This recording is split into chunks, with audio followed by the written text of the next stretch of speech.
Reports tabiribasingu James Hegurjamna taramnok chabagaloinana ikok nona khurumjari ngasi Diamond Radio na pudona laksari Crime Reports saniga taramanga shubatangka ngasigi thaudok asi Jagatpuri Maharashtra mafam asida thokiba thaudok English singani taraga humdoi August ki tang taraga tare Ayuk anganba mada mayum makai palabi mau amakhakna imung aduda mahakki mobile aduda phone amakhak laki phone adu lakpadagi mahangna mawa mapuroiba leiriba adugi mamangda phone adu mahana paikhalamde masidagi mahak tumina thoraki amadi aronba ka amada mahak sanki karino nangna karigino engoda phone tatana torisibo eni nongoda kyarak phone torkono hebenatro se thamo ma office 3 thamkhoba se amuto thamkhoba tanja aduda masig matungda kari torge besale nanga iga mari leinarappa natro chahi kyano nanga iga nungsi wasana duna punchi chupa puni himina se haina banatro aduga nanga ai hundok lamaga nanga nayum panki banatro ngasi no muka ina nonda phone torokda karigino nanga ha karigino aduk amna tathi tawine toribe maram karigino se phone thongano ai nang buyam nungsi nang iga leina kibe mari meyam do nang loina kawrage hero eni ngangisto nang na migi oikrabaso nang se aigini haibedi aigi su yauribani adina nang ge unaba se nang ne yam thuna silakadabani kariguma nang silakta bataradi aina kari torkani khangra nang khalo aina torkadabado nang khalo nate madugi matam henkre nang ga hauki badali na kiba mari singdo maduna tangka amane nang na haribadu karino se phone se thamo mak chatriye mak office na nabagi chakchari phone amala kudagi aina tumina kasida wari sanabani aigi mong matoksida masing na bayamna kuiragan karigino nang na ibunga gitanga laita aibo samno oliba sibu karigino se thamo phone se thamo se basale aina hariba simanada nang aigi sone musimatang dinang kawkano ai horen ngak lerga phone torkani asumna mayum palabi mau Baisalina mahaki mobile phone da aronba call ama lakpadu tumina ka amada changlaga wari sanarami matamadu da mahaki mapuroiba nitin office chana nanamagi da mak iruja maitha jarga loisilaga mahak chak charami asigi matungda mahaki nupa nitinna hairaki besali imung sida nang mafam sida leibida nangonda kari problem le nitin kari sulaiti ai karim to wati ado aini khanmada nang naning itung thung da male anyway nang na kari go maning thung da balera basu aingonda dum hayo ai nang gi wata na baloino honaga ai thengre chalu kiki hoi chapiro asumna nitin chatkiram masigi matung august ki tang taraga taret mathangi numit english singani tarago humdoi Jagatpuri Maharashtra gi Chittawari hariba turning adugi jagada asiba ama leire haiduna police ta call torokirami masigi matungda police mafam adu dalaki asiba dulimai da upsinduna leiramki amadi asiba nupa adugi mamai adu yamna phibam thina soklami asomna nupa adugi mamai adu sokpadagi masak adu khangma ngamlamde mahaki masak khangnana nabagi da mafam adu da kari leibage haiduna police ni yenglami mahaki purse yaurumde mobile phone suleramde masigi matung da police na mafam maduda asibadu ihan hana thengnar kiba khungang mi amada hairami asiba jinangna thengnar hebra mani sab ai mafam asida sigi nakanda leiba pokhise masida inuktigi iroibe heglai ada mafam asida asiba maleramade aina pau pijarukun ado mahaki masadadi money bag amadi atai polama mate yaramde nangna lakpada su samaini hang hangna leramro sab sigi phibam sedum leirami sidagi aina police ta pau pijarakpani oh ado masak sina khoi gi sigi anakba khongang sidagi mi man badi lebro sab masigi masaksidi lokpham su khangdre aduga akoi khonggang digidi masi misi mandi oh garo yes sir asibase taseng namaki masak ase khangdena nan magi demak tawgi yona tawbugi mong haibadi mamai ase masak khangkrabadi soidana khanglakpi adurabadi masak si khangalagum se haibagi mong dani torisi yes sir madumok mali sir akoi besida leriba asongmo mafam singdi yong masada yoroma mani bag natraga masabu masak takpa yaba kariguma identification khangba yaba maram lerabadi akhoi komidina fani sir aduga sibak changse postmortem gi demak yam thuna thako aduga forensic science ki miyosing mafam asti yam thunuko yes sir masigi matungda mafam aduda police na tijin ba yaba tijin ki forensic science ki miyosing lakhi amadi asiba hakchang adu postmortem gi demak thakhi postmortem toriba doctor aduga police ka una khiram amadi doctor adun hage inspector asibasi yot chei gumba mana makhut sida kanthatpa male haibadi oyet amadi masagi mafam sing de saru siam na tekpagi jaga leram aduga kok ki saruk amadi mai gi saruk ta su akanba natraga arumba yot chei gumba na kanbagi aduga momong male doctor asibasi numit kani surumba yabage inspector asibasi pungkun mari fadri tang taraga taruk swaida siborangan pungkun mari fadri haibadi masagi sakhauda chaba tumdriba chinjak yorom oh aduga doctor mahaki selam libu mafi siga harabadi yamna nungai yapabi bunga magi mi demand middle class magi family gi mi male thank you doctor goro yes sir asibasi gi masasi gi photo kapo aduga tonga tonga makhoi gi informer lebido makhoi de photo se loina thako akhoi gi leriba mi sing aduda pau piduna karamba mafam digi mi oramgadagi habado yamna thuna khangna bhono fani sir masigi matungda baisali ayuk anganbada mahak khabar param asumna mahana khabar adugi lemai adu mathang mathang phaktok tuna paba matamda khabar adugi maningda asiba hakchang ama masak maming khangdri kanagomana khangbirabadi manak nakpa police station asida lakpiduna asiba sigi masa sigi maming matha takpiu haiduna police ki maikai degi fonglakpa asiba gi saktam yawba photo khabar gi lemai adu uki madu ubo matamda baisali masada akiba phauki adubu siriba nupa adu kanano haibadi photo adu mai ningthina sengdabana halam liba miyo aduna siriba mi adugi mamai adu yamna ka hena soklambana mahaksu khanglamde adubu photo adu yengbo matamda mahaki masada pakhatpa amadi akiba phauki amaromda sanjay amadi rahul naha ani khagna makhoi kahada yamna matha saram sanjay yungse si khabar sidigo noina khangoi lene khabar sida photo hapi yong to se sida photo hapi jingo aina leba onung do kok phomjala se hare na khoine de mate yate yung sikari sarage ba as rahul kaisi to riba nang phabala hebro police na nang sisu ki mangre asiba masadu police na phangba ta bani hundok lamlabadi phangba ta banatro ma phangre na ekoi phaba laklabra ba sanjay nang karim to ki de batogun police na asiba masa phangki base masidan ini lebe yadrisi nahana leba manung do phumlamnabadi masi thokadra ba as nang sisu yai leba manung do phumlabasu manam namokani ne adedi khangka doribani ne khangadi nang ai phadoi natro hoji nang yumda nang phaba lakbagi type tani ne yarese to haukrobadi haukre akhuna toribe thabak to kana mata na khangba mo police na asiba du di khuna hundok lamani na khangba ta bani ne khabar da khoina hat pani ne yobro yarese haukrobadi haukre hauki bai base akhoi kawgadab tungda la ka do base kari no ha base masi munna khalaga khoina kongthang du thanga ga lore law chasilo asumna rahul amadi sanjay naha ani khagna kariguma mara leba thabak ama tawrubagi mawongda khabar da asiba hakchang amagi photo haplagle habaduda makhoi ani na sumna wari sanaram masigi matung mathangi numitta kasara ghat airiba maharashtra gi maphamda asiba hakchang ama phamlam asiba hakchang asisu mamangda chitrawadi gi maphamda phangkiba asiba hakchang aduga haiphet manaram haibadi asiba hakchang adugi mamai adu yamna thina sokhalam amadi masada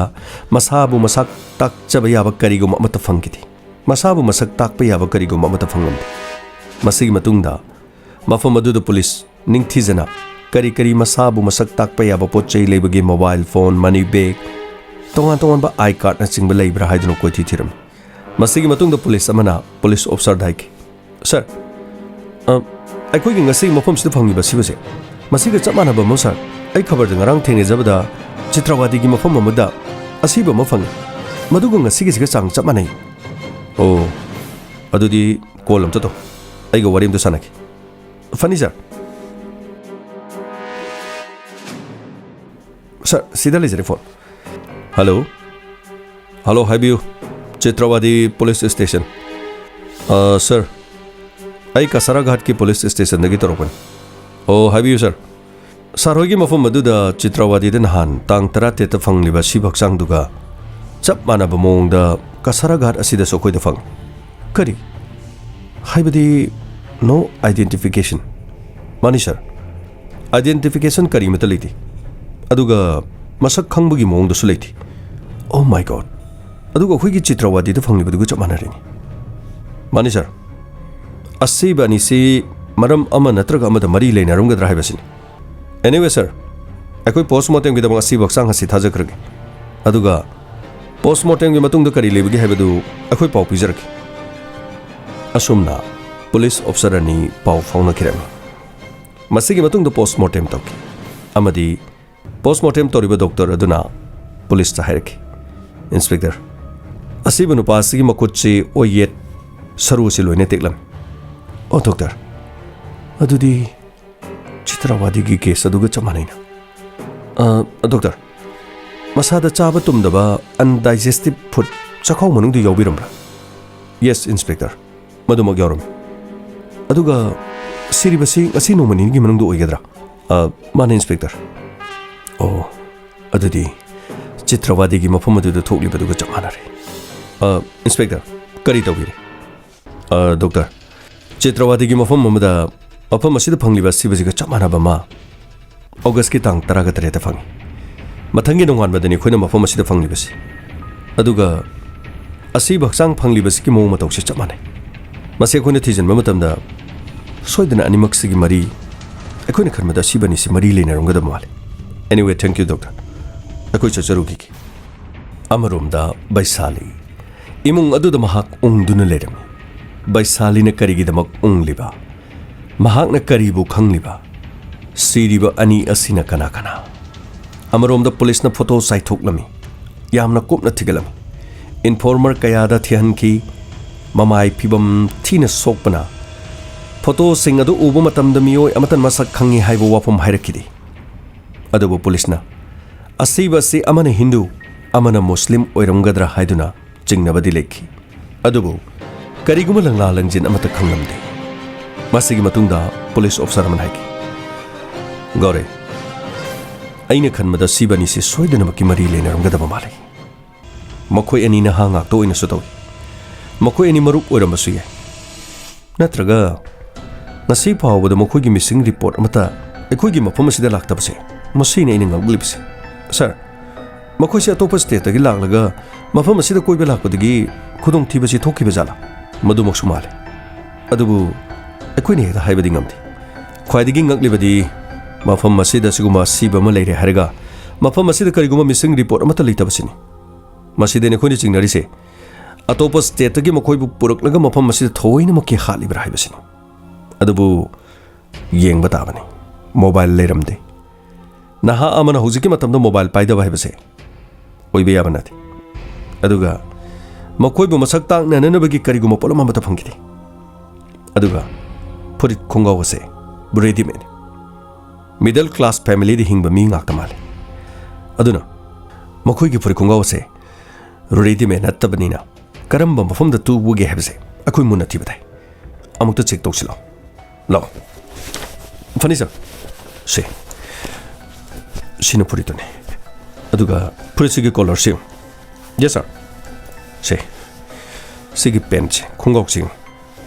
ꯁꯤꯗꯤ ꯀꯔꯤꯝꯇ ꯊꯥꯗꯦꯅꯦ ꯁꯥꯔ ꯑꯁꯤꯗꯩꯗ bell.com 하이드나 마타리 그리 그다이 실레리 사 실레리 또 bail.com. Oh, Kongawa se local gi trailer amada soidana tubu igani. Adurabadi bail haribasi kari. Belgaon. Natraga Belpuri. Adudi Kungang anisi kuina leriba mafam asida kilometer amana chamaga kunga manga. Amana khara henba. Karnataka gi mafam ama. Belapur. Belgaon. Mafam asida bail.com kauba trailer ama leibra haibado. Aikhoigi tongan tonganba informer sing da popiko. Aduga tongan tonganba police station gi miyoi sing da su aikhoigi sidagi chedu thako. Belgaon. Belpur. Mafam asida bail.com haiba trailer ama leirabadi khoida pau piro hayo. Aduga aikhoigi police ki tongan tongan leba informer sing do loina pau piko. Siriba mi ani dugi photo odu paiduna mafam kya da masak khangra haiduna hangba lep loidabani. Aduga Kongawa asida thariba bail.com masigi hek trailer adu mafam khangba matamda aikhoigi langlang jin phangadorib. Yes sir. Masigi matungda police ki informer sing na photo paiduna masak khangbra haiduna mafam amadigi amada informer kaya na chai thuklami. Adubu khangba amata leramde. Amaromda informer amana trailer ama bail.com haina thaba adugumba mafam ama leire haiduna pau pirakhirami. Masigi matungda police mafam maduda lakhi amadi asiba sing aduna selam liba makuigi firol sing adu puduna lakhi amadi trailer gi miyoi adugi dukan bail.com haina thaba mafam aduda changki kanyam tangjagi mafam asida matam khragi mamangda se bail.com sida thariba pen sida thariba se adomna tubibra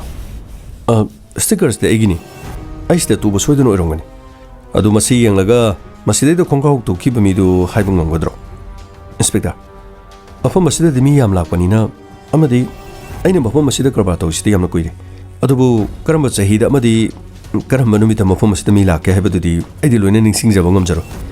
Kongraw Sigimasuchi and Aga. No quick receipt to Machetama Haptine. Yemo. Aduga Chanaba Yobram Tio. Pan Inspector. I am Tiansaki.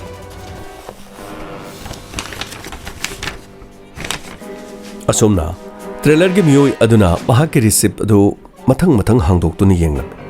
matam phanayam koine changki masigi matungda receipt amada khongraw adugi machu chap manaba ma yarongki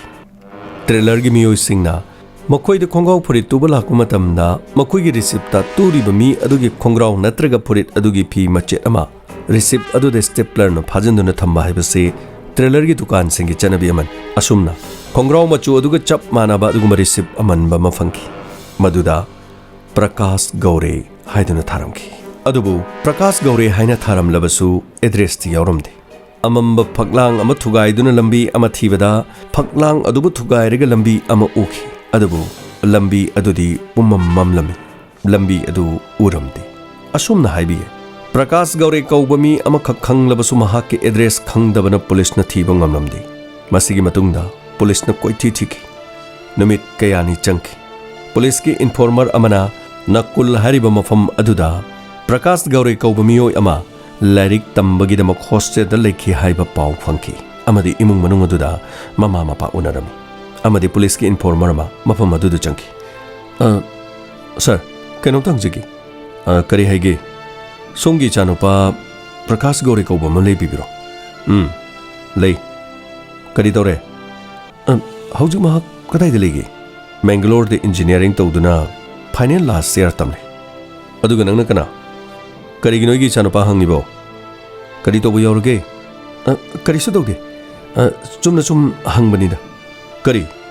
Migi Mundala Lagama Karisumaram Latanita Hanguyabro Ha Karigino Sir Sida Simti Yumbiwa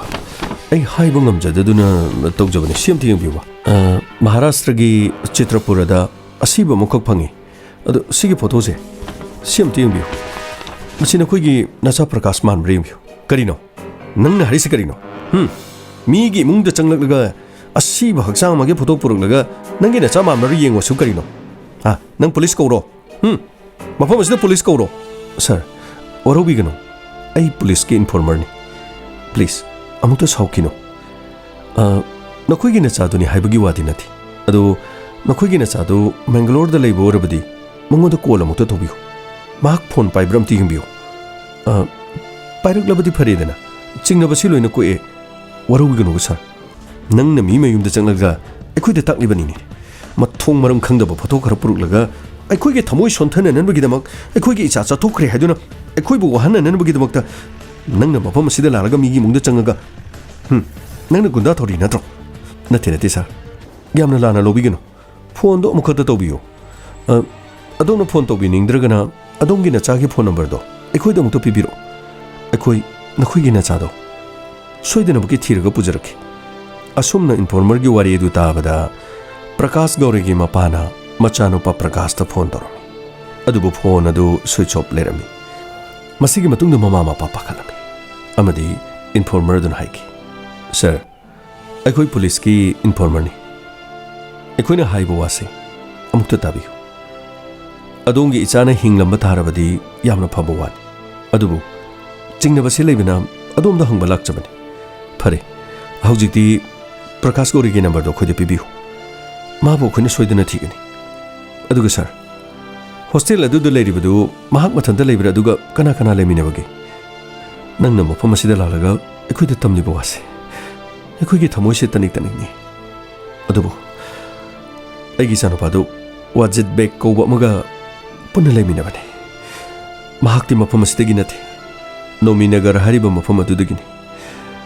अखोइने लेरिबसिना Nakul कौवे मखोइ अनि पुन्ना लेमिनबने sir वरौगिबदि याद्रे करिगुम्बा वाजेट की number दो दोमदा लेरबदि अमुक्ता पिबियो अखोइना फंगिबा सिबसे असिबा Anini अदुना अखोइ अमुक्तंग check तौजगे असुमना number अदु लौखी मसिगी मतुंगदा informer अदुना police ता पाउ तमखी sir प्रकाश गौरी की महाकी number अमदी Wajid bag की number अखोइना fungi good अदुदी यामना फबो वानीनी मखोइगी इमुंग अदुदगी मचानुपा सिंग अदुगी photo पुरो सर फोटो दी पियो हाइबे इमुंग मनुंग अदुना याद्रे असि फावबदा यंवाना नंबर से लोरगलिबनी फरे अदुदी मखोइना तमलिबो कॉलेज अदुगी नंबर दु पुरो सर अदुसु यौजरे मखोइना तमलिबो कॉलेज अदुगी नंबर दो अꯩꯉꯣꯟꯗ ꯌꯥꯝ ꯊꯨꯅ WhatsApp ꯊꯥꯔꯛꯑꯣ ꯃꯁꯤꯒꯤ ꯃꯇꯨꯡꯗ वाजित बेग अमदी प्रकाश गौरी मखोइना मैंगलोर तम्मी हारिबा कॉलेज अदुगी हॉस्टेल अदुदा कॉल तौखिरमी हेलो हेलो कना महाराष्ट्र की पुलिस नि नखोइगी हॉस्टेल लेबा प्रकाश गौरी अमदी वाजित बेग कदाई लेबगे सर मखोइ नुमित हुमनी खक्तंगी कोइबा चकनी हादुना चटखिबनी सर करम मफमद चकनी हरमगे सर भुवनेश्वर अदुगा करी करीनो मफम अमनी हायरमनी सर करीनोने हाइसिबो नखोइगी हॉस्टेल अदुदा लेरिबा अंगांसिंग करामता सेनदब्रो नंग वार्डेलो माने सर वार्डेन अमो ओरगदी अंगांसिंग सेनबा हाइबदी नुमित हुमनी मखोइने चथोकनी हायरबसु नुमित हुमनीदा हलक्त्रबदी ममा मपादा पाउ पिदों नत्रो सर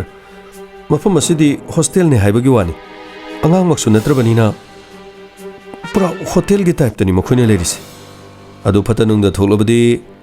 नखोइगी हॉस्टेल अदु चेनादबगी मरम लेगद्रो नखोइगी हॉस्टेल अदु चेनागदोरिबनीने माने सर अदु हौजिबु करी करी थोगे सर ए हौजिक करी थोगे हाबदु नते हौजिक नखोइ केस असिदगी करमना नाथोगतगे हाबदो नखोइ खालो मरमदी ममा मपाना नखोइगी हॉस्टेल अदुदा मसा सिंगबु लारिक तमननबगिदमक फी पीदुना थमले हौजिक मसा सिंग अदुना मयुमदसु लेते अदुगा असीबा हक्चांग ओइना फंगिबसिनदी नखोइगी हॉस्टेल अदु हंदकी मतंगसि ममिंग चटपा तारेदना असुमना पुलिसना हायरमी मसिगी मतुंगदा ममा मपा सिंग अदु पुलिसना लाक्लगा हाइनबा याबा हाइनरबा मतुंगदा मोक्ता लेरिबा असीबा हक्चांग अनिदु मखोइ मखोइगी मचारा हाइदुना प्रकाश की ममा मपा अमदी वाजित की ममा मपादा येंगहलमी अदुबु असीबा हक्चांग अदु उदा मखोइगी मचा नते हायरमी मरमदी ममाई सिंग अदु अरुम्बा पोचै योचैना कंथलमना ममाई अदु मसक खंगलमदे असुमना असीबदु उबा मतमदा मखोइगी मचा नते हायदुना मखोइना हायखिरमी ममा मपा सिंग अदुना खरा खरादि चिंगनबदि फावकी मखोइ यामना सोनथरमी मसिगी मतुंगदा Wajit amadi Prakash ki makhoigi mobile number kadai kadai de chatpage haiduna police na makhoigi location sing adu thiba hokirami amadi location khara fangki amaromda Prakash amadi Wajit makhoi ase karam mino makhoi ne leriba khungang aduda makhoi gi history amamam di lerangani makhoi gi history da makhoi gi punsi da kari kari thokibage haidu police na yamna kupna makhoi gi informer thadotuna yengsilanki masigi matung da informer amana police ta herki sir Prakash ki maram da kari guma khar khangi good yamna fare kari no nan khangi da hayo sir Prakash hariba miyo ase makhoi ne leriba mafam asidagi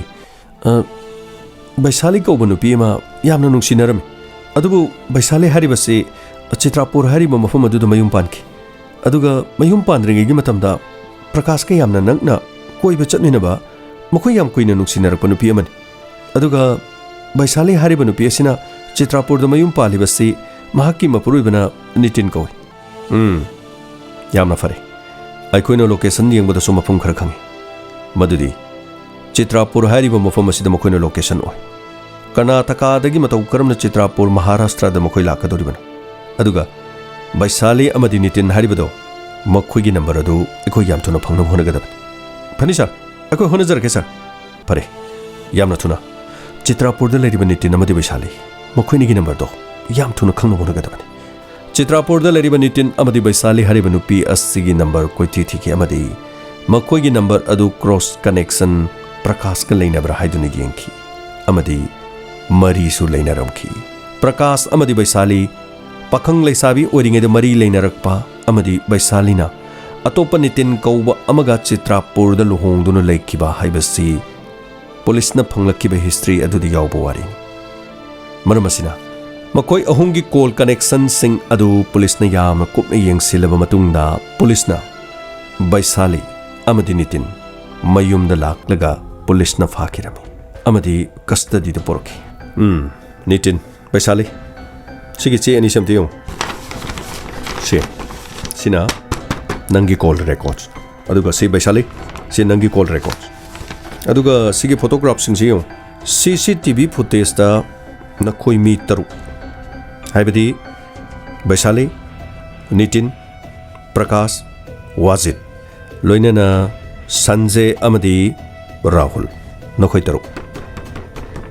restaurant masina nakhoi puna sida saminari sura sige footage akhoi lo yengabane akhoi na thijan be aba loina thijalabane se nakhoi na karim thijan be yaro sige call record chengo aduga akhoi da sengmo da hayo marakta akhoi karim to wa hangoi Nitin tumi legino hayo komo sir ai karigumba matau pa lekide ai Baisali na ungba amadi mahangna pakhatuna leibagi mawong matau ai ni yamna chingnaki ai ni imungda leiba matamda mahaki mobile phone asida phone ama laglabadi phone adu mahang ipa pakhalaga hita pai mapam amada thoke tumin chibon wari heta sanaroi ai yamna chingnaki ai ni office alumdagi chak charabasu phone adu pusanduna ka adugi manungde tamak arun mo wari sanaroi aina lummaga taki Prakash aina nungoda phone dorkono haiba natro phone chitamo mak office atri hokchik chak jari haiba karigino nangna phone dork lipsi karigino Baisali nanga ge leina rakdiba mari nangna khangi dungai hausiga hi engineer oigedor aina han makai khangdono lebne aigi nuksiba haiba sina hang nangna aigi ningba thungan birakpa ngatani haujuk su makhatana nangna aigi ningba thungan birakani khale madumakto ai pame nate Prakash ai yum palabane karigino ai aigi purubani tinda ai minamba pamte aigi punchina hek leiriba makai ai maki mapamda di minamoi adudi haukiba singdudi mado manglana mani nangsu manglana mani khalaga kaukro mado aigi punchida thokiba aigi ngarangi manglane aigi punchida mukte yetpiron please Prakash ai nungai na mukta leijaki matam kya no nangna aibu yela lipsi aibu mukta na thoro aibu mukta ingna lehen Baisale, se, tao, aina harisito. Nangna, aina haibasi yada batarate. Nang igalay na ba, mari video, photo sing. Nangi nupada, aina, lohay na mag-release tao gani.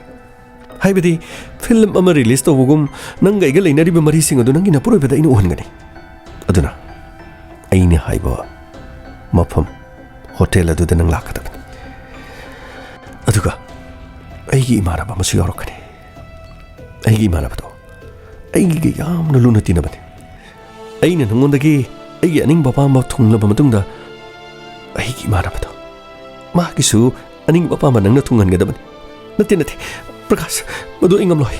Mapam madu da inilapong amoy.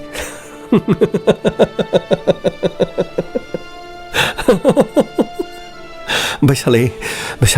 aina isita, Baisale. Aina isita. Nanggay galinar pumarising to. Ay kanam tayo to ay. Nang yung pala. That's okay. Haujikti, nang yung pala ba nina, karigong ba problema matalitri. Nanggay ipon sida kanamatan yela roy. Hay ba di, arun mamarido da kanamatan sing nagadabalitri. So, ay lakan eh. Ay nilakpo sida ng turog tabi aroy. Assume na inspector. Ay gibasali niya, ay kanghanda na nan magkitamak, makakikama nung aduda sumnawari sana ba inatake. Adubo, ay numit aduda basali dahil. Basali, imong asida nangi kari-kari awara palagi. Nitin, ay karim to awara palagi. Oh, nang mapamasida karang ungalay ba mali. Nang nahig awara palagi di engonduloy na hayo. Nangi aning bukuding ay naloy tungan gani. Ay chalukike. Hoy, Nitin. Adugo Baisale. Nangi punsida ayet pa aduga ay bukang haning daba. Aduga nangi nungay tabo wafong karalera ba di. Ay ngondo siyarto. Ay nang bulana ka din tukaloy. Ay nangi da maglep ka ni. Ay chalukike. Masigi matungda. Ay na Baisale gi phone da call records hapke. Madu Baisale na khangamde. Amadi aina office exit kiba matamda mahaki mobile phone aduda Prakash na phone tatna torke makhui wari sanake numit kharani leraba matungda nongwa Baisale ne irujaringai mahaki mobile phone adu mahaki phamungda thamnomki madugi tanja adu loroga mahaki mobile phone adudi yauriba call recorder aduna tawriba call records mayam adu aigi phone du loina kapsilame amadi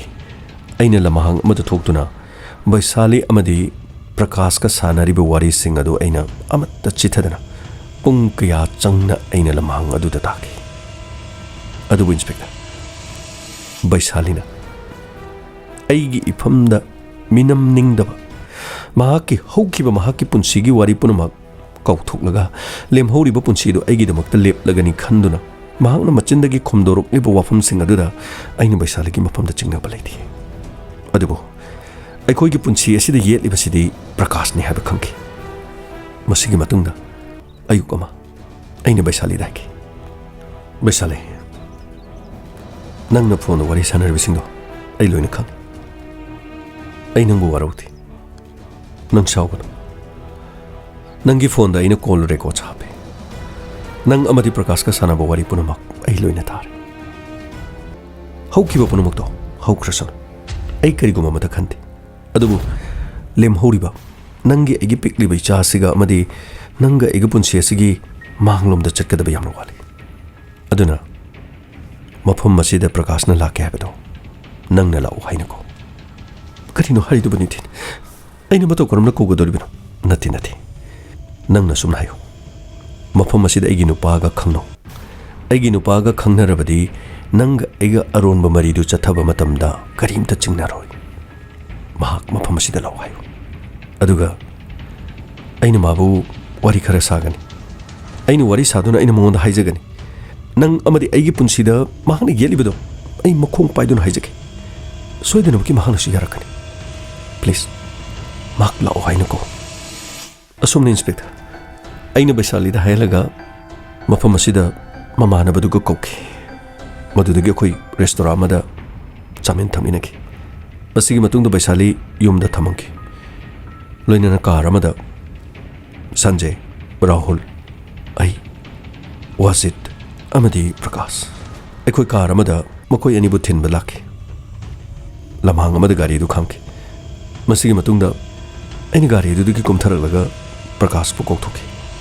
amadi lepminna dan wari saki Prakash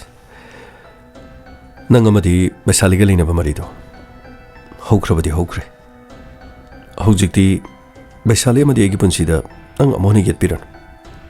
aina nongoda roiboina haijari masi matungdi nang yabiyo Nitin nang suwari edu khanglabro yamna phare edudi nang su khangu nangi Baisali amadi egi leina mari se chahi tara henani chahi tara high school life taki maga iga physical relation you know mari leina aina mabu kaw ngamdabadagi ngasi mafamsida lai aduga nangna irai laina Baisali ga leina riba asuk sangraba nungsinabagi mari asibu ngasi nangna chak chara ma pizarga mafamsida lepdaga Baisali kaw khroiba Yay Nitin nang yay Prakash aina ngoda haijari ekoi gi sa masu leire ibani ge punsidagi nang lapthokro haukibado haujokisano chahi tara hena no khoini nungsinabagi mari do leina rakpoisano adubu ai puno makak thokko ngani just nangna ibani ge punsidagi lap na lekro nang irai laini ta haribani mafam asida ilai se karigino khangbro nangi nupi Baisali ge yanaraga nang khanghandana hotel amada aikhoi unagadoriba madugi de malakpani haujiti nangna khanglabani na that's very easy yamna lairi haujiti nangna sana khangi Baisali ge leina ba mari Prakash aina nongoda mona raijare aigi nupi amade aingondagi nang yamna lap chakro se Wajit nang sumda to Prakash na haribo asi nang bu yani mro tong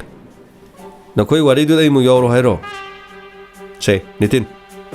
nang nai biso hangabani khoni yana ba ma porise nangi nupi Prakash ko unaraba matung mathangi numitudi aigu unagadabani hotel aduda kariguma nangi nupina aiga su unase habadi yada bataragadi Prakash amadi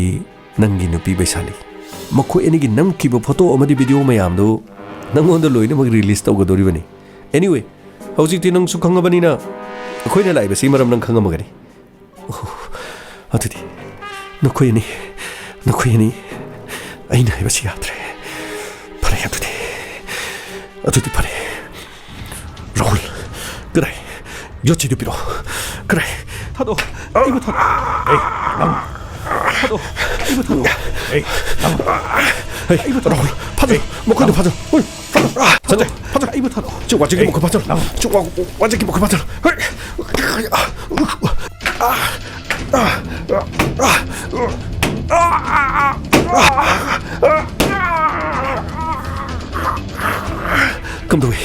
감독이 아직도 너 고쳐 떼라 너 꼭도 수가이 마싱 강드나 아이기 Baisali도 옷기바마디 아이기 분시도 옷기바기다막 하우직디 머품마시다 너 토이에도 타바다버리 하우직디 너 토이에도 타바다버리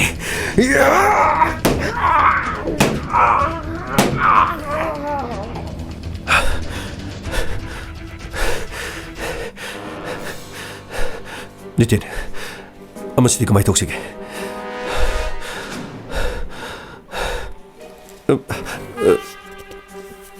Prakash ay lale ay Nitin ay lale Prakash na haibadagi ay supang tharure ay mafamsidagi chachakrage ay kanamta haidoi ay gichenje ay kanamta kangthoi kari nangina chen kangthoi ba nang noje haikidaine mi nupi amagi nupa ki mamangda nang hoji ngang ki bawadu karino nang su yok kidaine Rahul Sanjay mahakti mafam asida hatpiyati mafam asidagi khara lapna puraga tonganba mafam amada hatkadabani maramdi police na thibadu wana na nakidam asumna inspector makhoi anigi punsi loisinki aini yamna haijaki ꯑꯗꯨꯕꯨ ꯃꯈꯣꯏꯅꯤꯅ ꯇꯥꯕꯤꯈꯤꯕ ꯂꯩꯇꯦ ꯍꯧꯈꯤꯕꯁꯤꯡ ꯑꯗꯨ ꯄꯨꯝꯅꯃꯛ ꯀꯥꯎꯊꯣꯛꯄ ꯉꯝꯒꯅꯤ ꯑꯩꯒꯤ ꯕꯩꯁꯥꯂꯤ ꯑꯃꯗꯤ ꯑꯩꯒꯤ ꯏꯆꯥꯗꯒꯤ ꯑꯃꯗꯤ ꯑꯩꯒꯤ ꯄꯨꯟꯁꯤꯗꯒꯤ ꯃꯍꯥꯛ ꯂꯥꯞꯊꯣꯛꯈ꯭ꯔꯣ ꯍꯥꯏꯕ ꯌꯥꯗꯦ ꯅꯤꯇꯤꯟ ꯑꯗꯨꯒꯨꯝꯕ ꯊꯧꯗꯣꯛ ꯑꯃ ꯊꯣꯛꯂꯦ ꯍꯥꯏꯔꯕꯗꯤ ꯅꯪꯕꯨ ꯀꯟꯕꯤꯕ ꯉꯝꯕ ꯑꯃ ꯂꯩ ꯃꯗꯨ ꯅꯪꯅ ꯀꯥꯎꯔꯦ ꯄꯨꯂꯤꯁꯇ ꯄꯥꯎ ꯄꯤꯒꯗꯕꯅꯤ ꯄꯨꯂꯤꯁꯇ ꯄꯥꯎ ꯄꯤꯔꯒ ꯅꯪꯒꯤ ꯅꯨꯄꯤꯗ ꯋꯥꯔꯤ ꯁꯥꯔꯛꯄꯒꯤ ꯀꯣꯜ ꯔꯦꯀꯣꯔꯗ ꯃꯐꯝ ꯑꯗꯨꯗ ꯀꯧꯔꯒ ꯃꯍꯥꯛꯅ ꯉꯥꯡꯂꯤꯕ ꯋꯥꯐꯝꯁꯤꯡ ꯄꯨꯂꯤꯁꯇ ꯀꯦꯁ ꯑꯃꯈꯛ ꯇꯧꯔꯒ ꯏꯔꯥꯏ ꯂꯥꯏꯅ ꯂꯣꯏꯁꯤꯟꯕ ꯌꯥꯕ ꯋꯥꯐꯝꯗꯣ ꯉꯁꯤꯗꯤ ꯅꯪꯅ ꯑꯃꯨꯛ ꯅꯪꯒꯤ ꯅꯨꯡꯁꯤꯔꯕ ꯅꯪꯒꯤ ꯅꯨꯄꯤ ꯅꯪꯒꯤ ꯅꯆꯥ ꯍꯧꯖꯤꯛꯇꯤ ꯀꯔꯤ ꯊꯣꯛꯏ ꯑꯁꯨꯝꯅ ꯅꯤꯇꯤꯁꯀꯤ ꯃꯆꯤꯟꯗꯒꯤ ꯃꯃꯥꯟꯅꯕ ꯁꯟꯖय ꯑꯃꯗꯤ ꯔꯥꯍꯨꯜ ꯐꯥꯈꯤꯔꯝꯃꯤ ꯑꯁꯨꯝꯅ ꯃꯈꯣꯏ ꯑꯍꯨꯝ ꯄꯨꯂꯤꯁꯀꯤ ꯈꯨꯠꯇ ꯇꯥꯈꯤ ꯐꯅꯌꯥꯝ ꯆꯨꯝꯂꯕꯁꯨ ꯑꯩꯅ ꯊꯥꯡꯂꯤꯕ ꯈꯣꯡꯊꯥꯡ ꯑꯗꯨꯅ ꯀꯅꯥ ꯑꯃꯠꯇꯗ ꯑꯀꯥꯏꯕ ꯂꯩꯇꯕ ꯑꯣꯏꯔꯕꯁꯨ ꯊꯥꯡꯂꯛꯀꯗꯧꯔꯤꯕ ꯈꯣꯡꯊꯥꯡ ꯑꯗꯨꯅ ꯃꯤ ꯍꯥꯠꯄꯒꯤ ꯂꯝꯕꯤ ꯑꯃꯗ ꯆꯪꯁꯤꯜꯂꯛꯄ ꯑꯣꯏꯔꯕꯗꯤ ꯃꯗꯨ ꯑꯥꯏꯟꯅ ꯌꯥꯗꯦ ꯐꯅꯌꯥꯝꯅ ꯆꯨꯝꯂꯕꯁꯨ ꯑꯔꯥꯟꯕ ꯍꯥꯏꯕꯗꯨ ꯑꯗꯨꯃꯛ ꯑꯣꯏꯔꯤ ꯇꯥꯕꯤꯔꯒ ꯊꯧꯗꯣꯛ ꯑꯁꯤ ꯑꯗꯣꯝꯗ ꯊꯣꯛꯂꯝꯂꯕꯗꯤ ꯀꯔꯤ ꯇꯧꯒꯅꯤ ꯈꯟꯅꯕꯤꯌꯨ ꯅꯩꯅꯕꯤꯌꯨ ꯃꯊꯪꯗ ꯀꯦꯁ ꯑꯃ ꯄꯨꯗꯨꯅ ꯂꯥꯛꯆꯒꯦ ꯄꯤꯛꯂꯤꯕ ꯑꯉꯥꯡꯁꯤꯡ ꯑꯃꯗꯤ ꯂꯩꯇ ꯂꯥꯏꯔ ꯑꯍꯜ ꯂꯃꯟꯁꯤꯡꯕꯨ ꯅꯨꯡꯁꯤꯕꯤꯌꯨ ꯑꯃꯗꯤ ꯃꯤꯒꯤ ꯃꯇꯦꯡ ꯄꯥꯡꯕꯤꯌꯨ ꯂꯣꯏꯅꯅ ꯃꯤꯒꯤ ꯅꯨꯡꯉꯥꯏꯇꯅꯕ ꯋꯥꯗꯤ ꯁꯨꯡꯉꯥꯡ ꯉꯥꯡꯂꯒꯨꯝꯁꯤ ꯁꯅꯥ ꯂꯩꯄꯥꯛ ꯏꯔꯝꯗꯝ ꯀꯪꯂꯩꯄꯥꯛꯅ ꯌꯥꯏꯐꯔꯦ ꯇꯥꯕꯤꯔꯤꯕꯁꯤꯡꯕꯨ ꯖꯦꯝꯁ ꯍꯩꯒꯨꯔꯖꯝꯅ ꯑꯃꯨꯛꯀ ꯍꯟꯅ ꯈꯨꯔꯨꯝꯖꯔꯤ